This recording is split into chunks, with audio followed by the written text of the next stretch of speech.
ഇടുക്കി സിംഗുകണ്ടത്ത് കാട്ടാന ആക്രമണത്തിൽ കൊല്ലപ്പെട്ട മാരിയുടെ വീട്ടിൽ മോഷണം. ഭൂമിരേഖകളും വീട്ടുപകരണങ്ങളും കുട്ടികളുടെ വസ്ത്രങ്ങളും ഉൾപ്പെടെ വിവിധ വസ്തുക്കൾ നഷ്ടപ്പെട്ടു.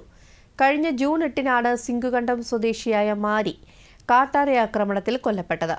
കഴിഞ്ഞ ദിവസം ബന്ധുക്കൾക്കൊപ്പം കുട്ടികൾ അവശ്യ സാധനങ്ങൾ എടുക്കാൻ വീട്ടിലെത്തിയപ്പോഴാണ് മോഷണ വിവരം അറിഞ്ഞത്. കട്ടിലുകളും അലമാരയും ഒഴിച്ച് വീട്ടിനുള്ളിലുണ്ടായിരുന്ന ഒട്ടുമിക്ക സാധനങ്ങളും നഷ്ടപ്പെട്ടു. സംഭവത്തിൽ ശാന്തൻപാറ പോലീസ് അന്വേഷണം ആരംഭിച്ചു. തൊട്ടടുത്ത് നല്ലൂർ പാണ്ടി ഉണ്ട്, പഴനിയമ്മ ഉണ്ട്, പാണ്ടിയമ്മ ഉണ്ട്, കല ഉണ്ട്. ഇവരൊക്കെ സ്വന്തം പെരുമയാണ്. ഇവരൊക്കെ സൂക്ഷിച്ച് വയ്ക്കേണ്ടത് അവർ തന്നെ എടുത്തുകൊണ്ട് പോയി, അവരെ എടുത്തുകൊണ്ട് പോയി, ഇവരെ എടുത്തുകൊണ്ട് പോയി എന്ന് പറയുമ്പോൾ ഞങ്ങൾ അറിയത്തില്ല. ഞങ്ങൾ ആശുപത്രിയിലായിരുന്നു. നിങ്ങളിപ്പോൾ മിനിങ്ങാന്ന് ആശുപത്രിയിൽ പോയിട്ട് വന്ന് അടുത്ത മാസം 10-ാം തീയതി വരാൻ പറഞ്ഞിട്ടുണ്ട്. ഞങ്ങൾ ഇവിടെ നന്നാക്കാനായിട്ട് ഞങ്ങൾ പോകുന്നേ.